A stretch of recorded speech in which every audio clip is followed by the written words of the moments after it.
Roberto Bataglino, buen día. ¿Cómo va? ¿Todo bien? Bien. Bueno, me alegro mucho. Muy bien, muy bien.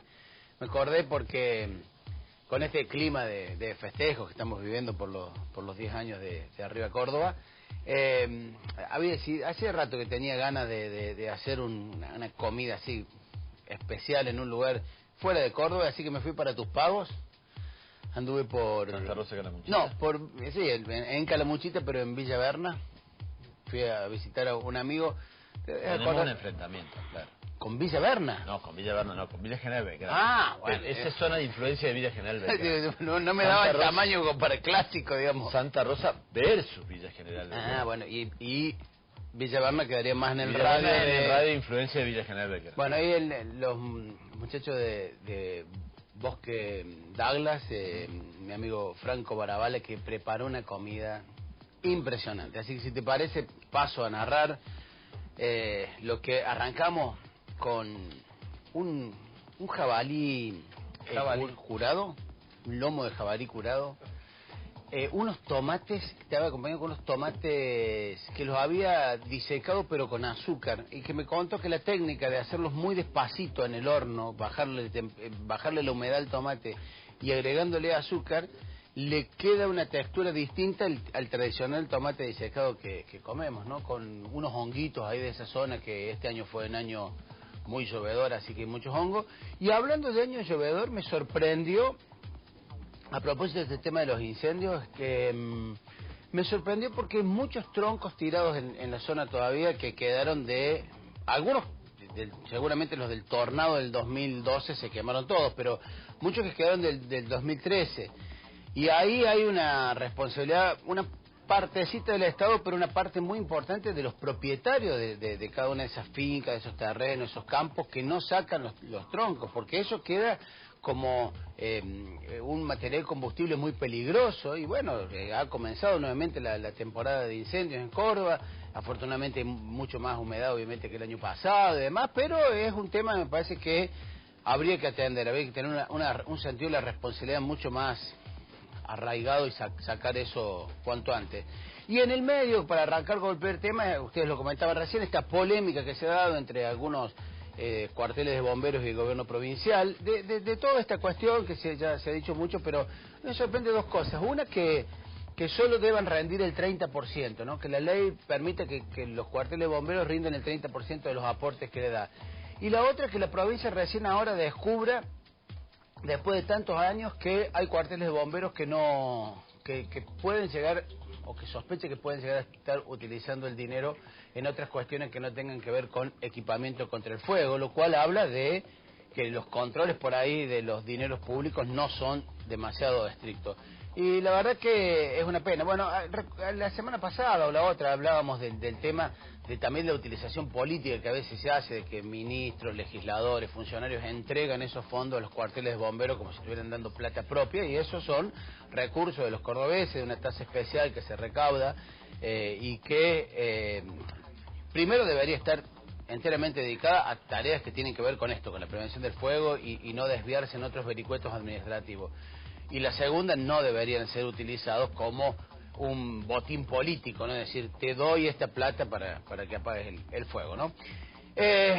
Llegó el principal, es una cosa increíble, un rollo de cabrito, el cabrito arrollado y envuelto en la propia telita, con un método de cocción del confitado, de cocción a fuego muy lento, en aceite que no pasa los 80, 85 grados, lo dejan 7, 8 horas ahí y queda riquísimo. Pero lo que más me sorprendió era el puré de papas ahumada. No sé cuál es la técnica, la verdad que me sorprendió la técnica que utiliza para ahumar la papa y después hacerle un puré que queda riquísimo. Es un simple puré de papa, pero que... Disculpa mi ignorancia. Me declaro absolutamente ignorante de este tema. Para ahumar, ¿no hay que echarle humo directamente? O sea, ¿cuál sería hay varias técnicas de ahumado, pero en este caso no, yo la desconozco cómo hacen, en qué momento del proceso del hervido de la papa le agregan de echarle al fuego, ¿no?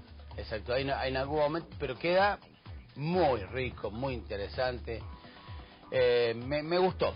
Bueno, anoté ahí cuando estábamos dándole al principal que ahí en el coloquio que hubo de la Unión Industrial de Córdoba, el empresario Felipa le dijo a quien quisiera escucharlo que está dispuesto a ser el candidato, al menos de un acuerdo, un posible acuerdo entre radicales y macristas, el candidato a gobernador. Claro está que hay otros candidatos en el radicalismo que ya han dado señales de que pueden llegar a tener la intención de competir por ese sitial. Una de las cosas que sorprende de Felipa es y lo remarcaba, lo leíamos ayer en un portal de noticias de Buenos Aires, que remarcaban esta proximidad, este buen vínculo que tiene con De la Sota, ¿no? O sea, sería el candidato opositor, pero casi no sé si un amigo, pero una persona de mucho diálogo y de muy buen trato con el jefe del oficialismo, una cosa paradójica. Pero mientras Felipa da a conocer que tiene intención de ser candidato, otros dirigentes radicales ya han avisado que quieren ser candidatos a gobernador. Oscar Aguad lo hizo claramente esta semana, aunque no públicamente, pero así con dirigentes del partido. El intendente Río Cuarto, Llures, ya había dicho eso, y Mestre está ahí dudando, aunque lo escuché a un funcionario de Mestre el otro día decir, nos vamos a quedar 4 años más. Lo que no sé si quiere decir que ya están seguros que lo van a votar o que al menos se van a presentar para seguir en la Municipalidad de Córdoba. Y en el postre estaba delicioso porque era un flan de peperina. La verdad que hay estas cosas, estos yuyitos serranos que por ahí nuestra gastronomía no ha terminado de incorporar y son muy sabrosos. Estaba riquísimo ese flan de peperina. Y los datitos que anoté en el postre están bastante interesantes. Uno está vinculado a algo que comentabas hace un ratito. Vos planteabas que de la incertidumbre y el desconcierto que ha generado en la política de Córdoba y en el kirchnerismo la decisión de Carolina Escoto de renunciar, se han desatado una serie de conjeturas, de versiones y demás, y fundamentalmente por este planteo que hace Escoto, que dice, yo no voy a dar más a conocer que otra cosa que diga motivos personales sin ninguna especificación de qué área, de qué incumbencia son esos motivos. Y vos planteabas que una de las conjeturas es el manejo de algunos fondos vinculados con la campaña y demás, y la verdad que hasta donde pudimos saber, no tengo mucho más que eso, que los dirigentes del kirchnerismo lo han negado en su momento cuando consultamos si habían tenido algún problema con algunos dineros de la campaña, y lo negaron. Escoto ayer también negó toda desaveniencia ni conflicto de tipo político, pero una persona que tiene una estrecha relación, que milita en el kirchnerismo y tiene una estrecha relación con los actores involucrados y ocupa un cargo muy importante, dijo ayer que efectivamente algún tipo de inconveniente hubo con el manejo de algunos dineros que están generando un grado de polémica importante. Te quería agregar a eso, pero control rápido, acá está. Sí. Un mensaje, una persona muy allegada al entorno de Carolina Escoto. Carolina no se iba a bancar que la difamaran.